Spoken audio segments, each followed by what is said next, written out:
Howdy folks, welcome back to the Steampunk Desperado channel. I'm your host Vaughn Troity and I am the Steampunk Desperado.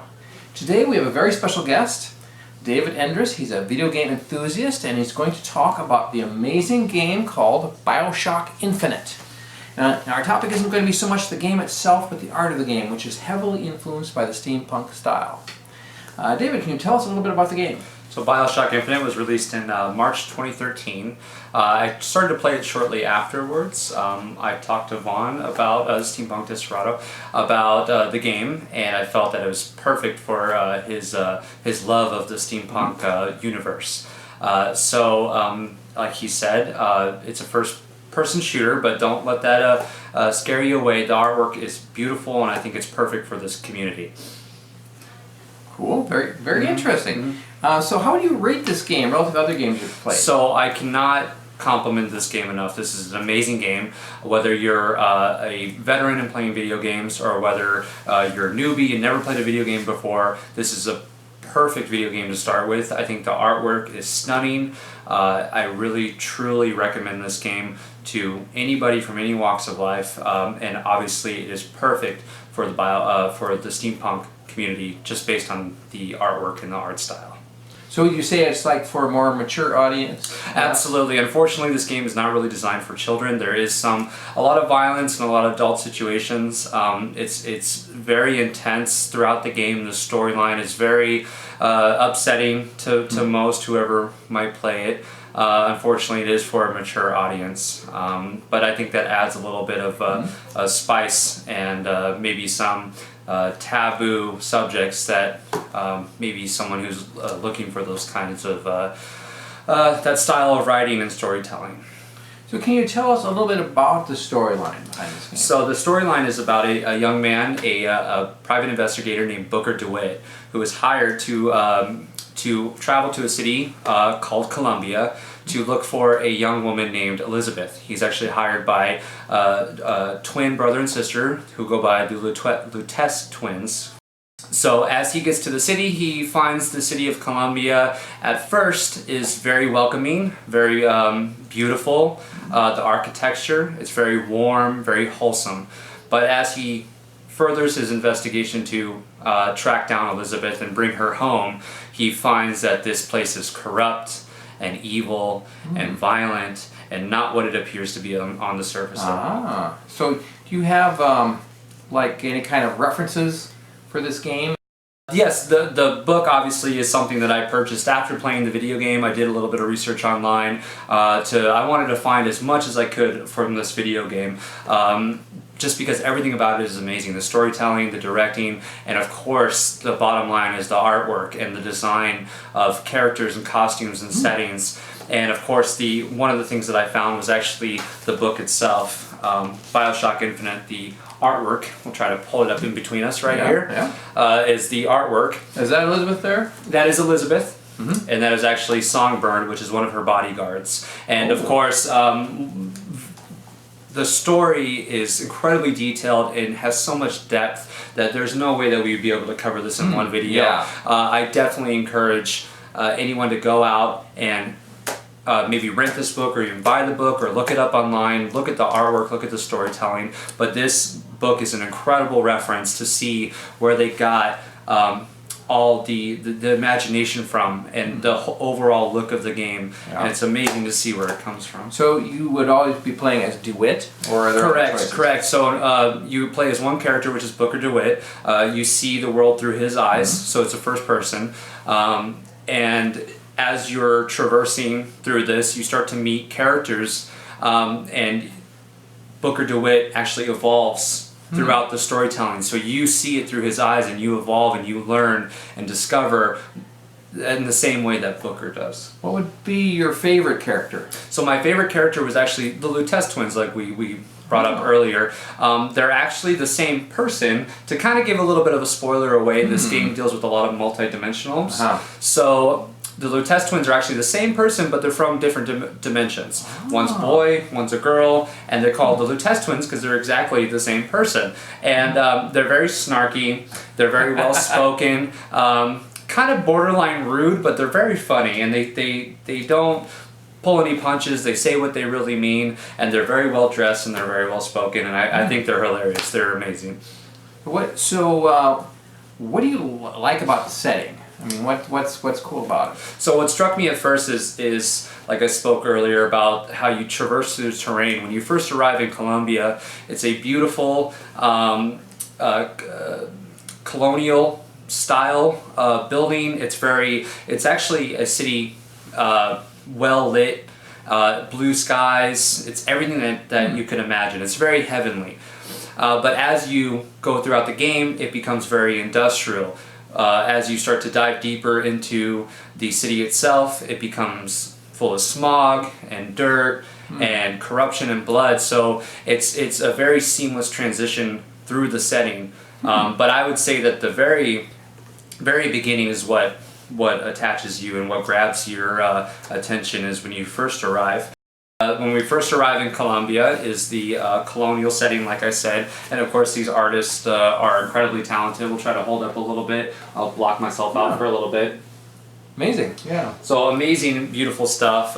Something out of an early colonial design, and then, like I said, as you get further and further into the city, you start to deal with the industrial style, and it starts to become very dirty and that grungy. leads into my next question. Yes. Is this in a particular historical era, or So this was, what time is it supposed to be? I would say it's definitely a fantasy setting, but the concept, the idea is it would be right after the Civil War ended, because the city of Columbia was actually designed by a man named Comstock, who obviously didn't agree with the outcome of the Civil War. So what he did is he wanted to keep everything, all the beliefs and the laws of the South, and he actually created a city. Do they actually have slavery? Or? Unfortunately, they do. There is a form of slavery that still exists in Colombia, endangered servants and people that are the very bottom of the society. And he created the city to still maintain the idea that the South wanted to create, and he have an ideal society as far as he's concerned. Exactly, because they lost the Civil War, and the city actually he hired the Lutece twins to create quantum levitation.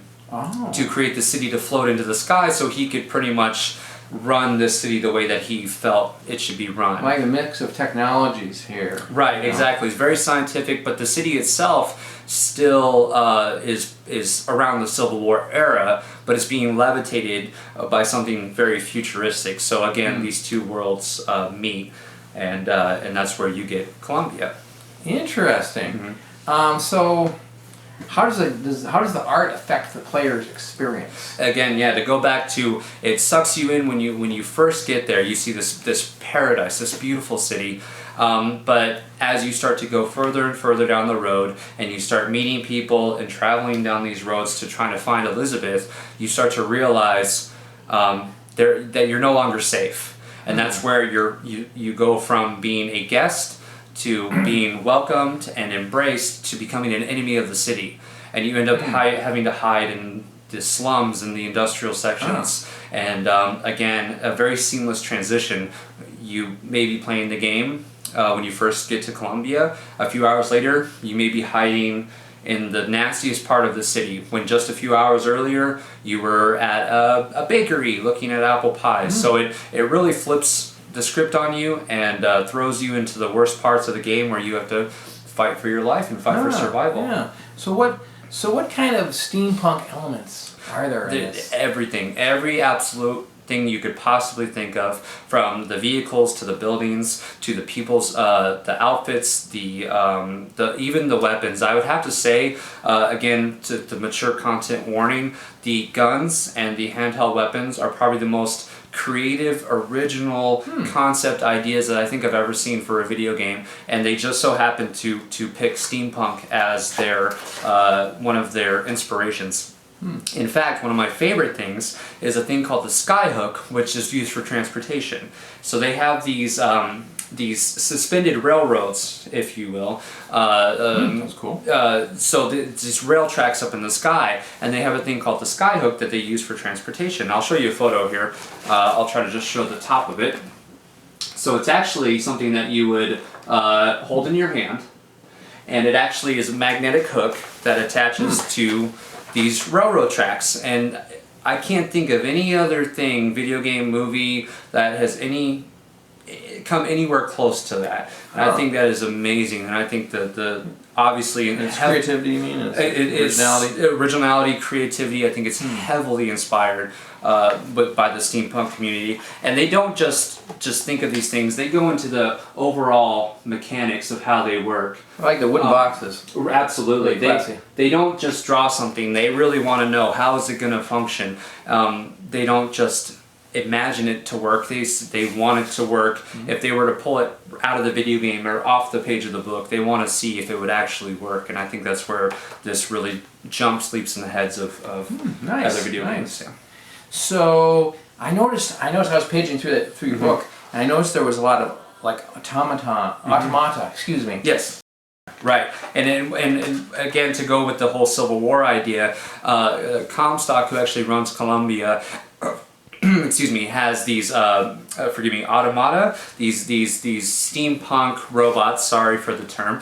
They're like clockwork. They're like clockwork, gears, you name it, steam, all that stuff. That they're actually sentry guards, and they carry big machine guns, and the yeah, exactly, the whole tongue-in-cheek about the people that would have been the enemies of the South, people like Washington and Lincoln, people who were anti-slavery. He actually turned them into sentries. Okay. So this is a automata, that is based off of Washington. And so it's kind of using your enemy, the likeness of your enemy as a joke, and turning him into a robot, and sort of, I think there's a Lincoln one right here. There's one based off Lincoln. I noticed he had... So the top hat kind of look. I saw at one point he had a devil horns in another one of those. Right. So definitely using that concept of automatas. I'm sorry if we keep screwing that up. Automaton. Automaton. There we go. Yes. That one I know. Automaton. And definitely. Let's see if we can find a couple more. I like that, and the dress too. The fashion here. Correct. Yeah, they didn't spare.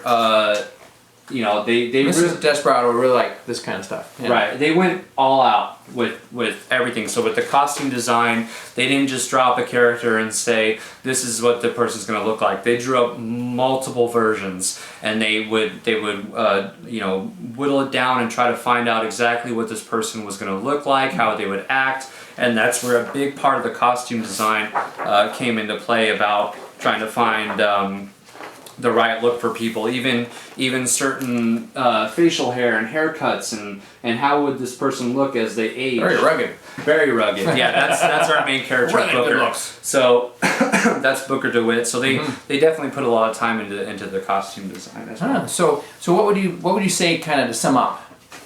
So as Bioshock Infinite, I cannot stress this enough, and that's why I'm here with the Steampunk Desperado, just to...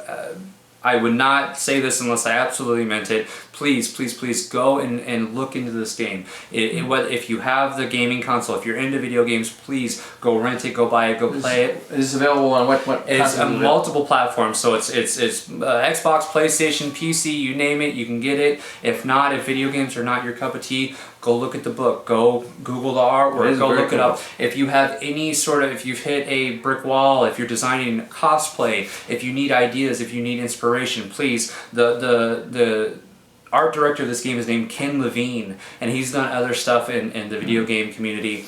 I highly recommend looking these people up. These people are brilliant. They are a great source of inspiration.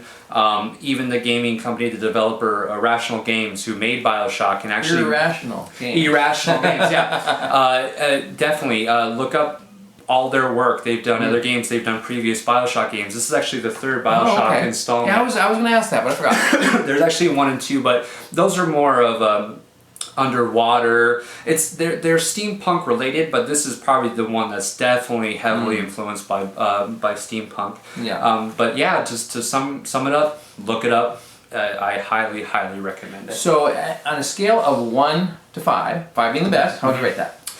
Oh boy, if I give it a 5, I don't know, that just sounds like I'm lying, but I have to give it a 5. Well, you know, if it's that good, we give it a 5. That's absolutely 100%. Yeah, it's like some of the stuff we've done. We just have to rave about it. Yeah. It's 5 gears. 5 gears. 5 gears. Sorry, Yes. 5 gears out of 5. Definitely. We don't use to reviews gears. And it's rare that I would ever give something a review that good, but I have to give it a 5 out of 5 gears, just simply because it changed how I look at video games are designed. And once I purchased this book and I started to read and learn about how these games are designed, these people really care about what they do, and they do their research, and you can tell this isn't just someone who's faking interest in steampunk lore and culture. These people really appreciate it and really love what they do, and I highly recommend it. Sounds fantastic. Yes, sir. So, summing up, this has been Vaughn Troity, the Steampunk Desperado, with my special guest, David Endress.